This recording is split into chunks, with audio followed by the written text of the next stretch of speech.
আসসালামু আলাইকুম। নতুন আরও একটি পর্বে সবাইকে স্বাগতম। আশা করি সবাই ভালো আছেন। মিষ্টি মিষ্টি যে কোনো ডেজার্ট ছোট বড় সকলেই কম বেশি পছন্দ করে থাকি। আজ আপনাদের তৈরি করে দেখাচ্ছি ক্যারামেল সসের সাথে মিল্ক পুডিং। আশা করছি আমার আজকের রেসিপি আপনাদের কাছে ভালো লাগবে।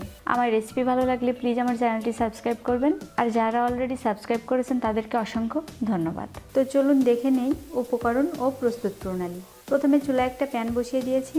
প্যান গরম হলে দিয়ে দিচ্ছি 1/4 কাপ বাটার। বাটার মেল্ট হওয়া পর্যন্ত অপেক্ষা করছি।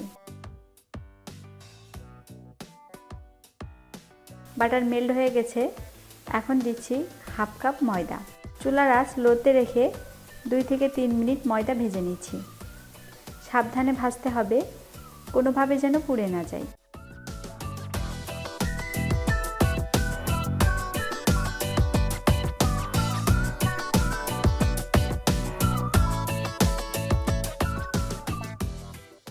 তিন মিনিট ভাজার পর যোগ করছি 3 কাপ তরল দুধ। অল্প অল্প করে দুধ মেশাতে হবে আর অনবরত নাড়তে হবে, তা না হলে দলা পাকিয়ে যাবে।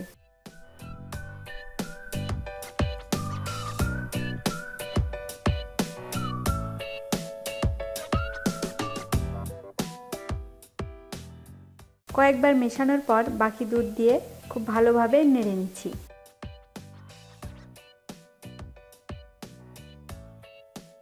আর এখন দিচ্ছি 1/2 কাপ চিনি।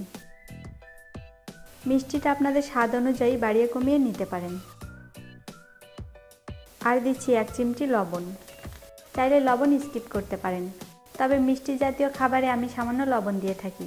এতে করে আমার মনে হয় মিষ্টি খাবারের স্বাদ ভালো আসে। এখন দিচ্ছি 1 চা চামচ ভ্যানিলা এসেন্স।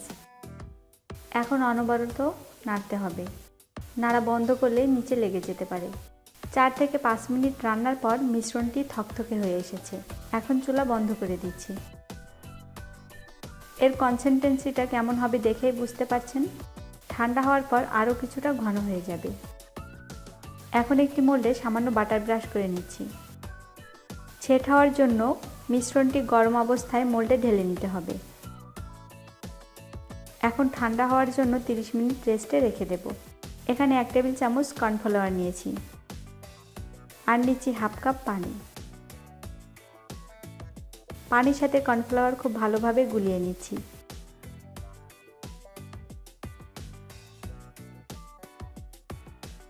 গোলানো হয়ে গেছে, এখন এটা এক সাইডে রেখে দিচ্ছি।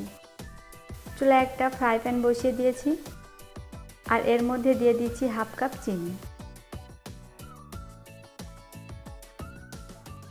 চিনি ক্যারামেলাইজড হওয়া পর্যন্ত অনবরত নাড়তে হবে, তবে খেয়াল রাখতে হবে কোনোভাবেই যেন পুড়ে না যায়।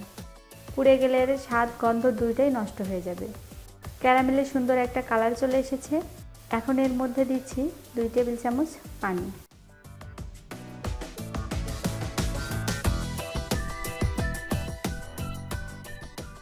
পানি দিয়ে একটু নেড়ে নিয়ে দিয়ে দিচ্ছি আগে থেকে রেডি করে রাখা পানি ও কর্নফ্লাওয়ারের মিশ্রণটি একটা চামচ দিয়ে নাড়িয়ে নিয়ে দিয়ে দিচ্ছি।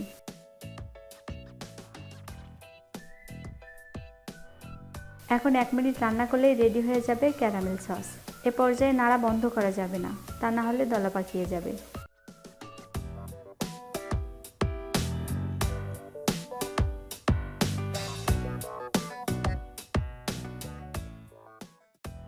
তৈরি হয়ে গেল ক্যারামেল সস। এখন ঠান্ডা পুডিংয়ের উপর ক্যারামেল সস ঢেলে দিচ্ছি।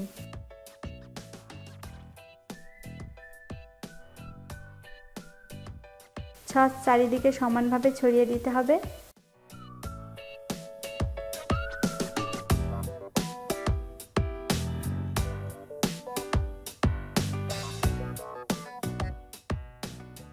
আর এখন এর উপর কিছু পেস্তা বাদাম কুচি ছিটিয়ে দিচ্ছি। চাইলে যে কোনো পছন্দের বাদাম আপনারা এখানে দিতে পারেন। রুম টেম্পারেচারে আসলে ফ্রিজের নর্মাল চেম্বারে রেখে দেব 2 ঘন্টার জন্য। এতে করে পুডিংটা ঠান্ডা হবে আর ঠান্ডা ঠান্ডা পুডিং খেতে ভালোই লাগে। তবে আপনারা না চাইলে ফ্রিজে না রাখলেও চলবে। 2 ঘন্টা পর ফ্রিজ থেকে নামিয়ে নিয়েছি। এখন এই মজাদার পুডিংটা পরিবেশনের জন্য একদম রেডি। আশা করছি আমার আজকের রেসিপি আপনাদের কাছে ভালো লেগেছে। রেসিপি ভালো লাগলে বাসায় একবার হলেও ট্রাই করে দেখবেন। আর আপনাদের রেসিপি কেমন হয়েছে তা কমেন্টসের মাধ্যমে আমাকে জানাতে পারেন। আমার রেসিপি ভালো লাগলে প্লিজ একটা লাইক দিবেন, কমেন্টস করবেন এবং ফ্যামিলি ফ্রেন্ডসের সাথে শেয়ার করবেন। নতুন কোনো রেসিপি নিয়ে আবারও হাজির হব। ততক্ষণে সবাই ভালো থাকবেন। আল্লাহ হাফেজ।